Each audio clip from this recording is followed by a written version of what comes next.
Ana mau nanya, bagaimana menghadapi sikap mertua yang tidak menyukai kita, padahal kita selalu berusaha jadi yang terbaik, tapi kita selalu salah di matanya. Dan termasuk sifat mertua, dan termasuk sifat apakah jika mertua selalu ikut campur di dalam rumah tangga kita, dan soal sepele pun beliau ikut campur, seakan-akan kita nggak becus jadi istri. Jazakallahu khairan. Assalamualaikum warahmatullahi wabarakatuh. Kita itu ada kuliah pranikah.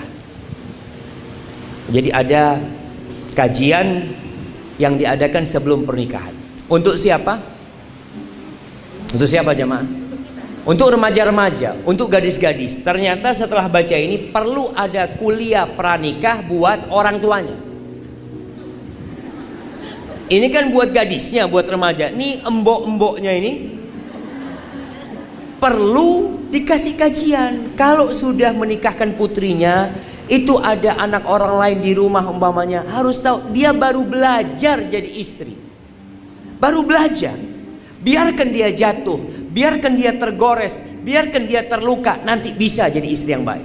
Kalau ibunya sudah 20 tahun jadi istri, ini mertua udah 30 tahun jadi istri. Makanya kalau kita lihat anak kita ketika belajar naik sepeda, dia akan terluka, dia akan terjatuh, tapi lama-kelamaan dia akan jalan sendiri. Begitu pula dengan menantu kita. Ketika dirasakan dia melakukan kesalahan, sudah biarin. Kalau kesalahannya apalagi dikatakan remeh, terus apa sikap istri, sikap menantu? Sabar. Udah nggak tahan, sabar. Apabila suamimu baik, engkau bersyukur. Memiliki mertua yang telah melahirkan seorang anak yang soleh, yang sekarang menjadi pendamping hidupmu. Pandanglah kepada kelebihan mertuamu. Pandanglah kepada anaknya yang sekarang bersamamu. Mertua itu kadangkala ada iri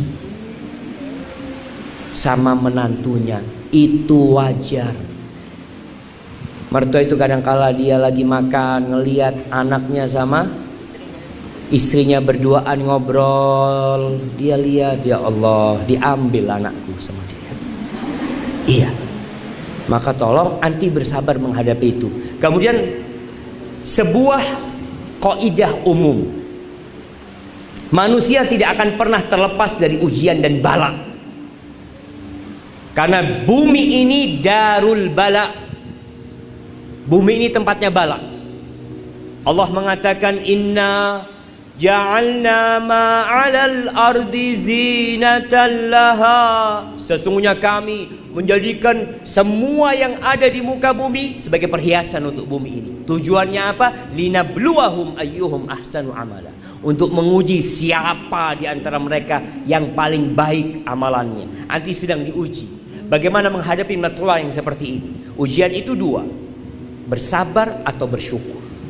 Ada yang dapat mertua baik, memanfaatkan mertuanya, dia tidak bersyukur. Ada yang dapat mertua buruk, dia tidak bersabar. Wa inna laja'iluna ma 'alaiha sa'idan juruza. Semua yang di muka bumi ini akan hancur. Maka ketika mendapatkan ujian mertua seperti ini, lihat kepada kelebihannya, lihat kepada anaknya, lanjutkan perjalanan hidup ini. Kalau keburukan itu anti hadapin, cobalah berharap itu jadi penghapus dosa-dosa anti. Mungkin anti punya banyak dosa sama Allah SWT. Pernah ada seorang alim ulama, Masya Allah, lagi di rumah, sohibnya datang bertamu. Ketika bertamu, dia melihat istrinya ini nggak soleha, ngomong teriak-teriak macam-macam. Kata tamunya kepada sohibnya ini, kamu kok nggak ceraikan istrimu kayak gini? Carilah istri yang lain yang lebih baik. Apa kata alim ulama ini? Aku takut istriku ini azab Allah buat aku di dunia karena dosa-dosa yang aku lakukan. Dan aku khawatir kalau nikah dengan wanita lain lebih parah dari yang ini. Ya sudahlah, yang ada dinikmatin gitu dia. Dan Masya Allah, ketika orang memandang kepada sisi yang lain, dia akan bisa bersama.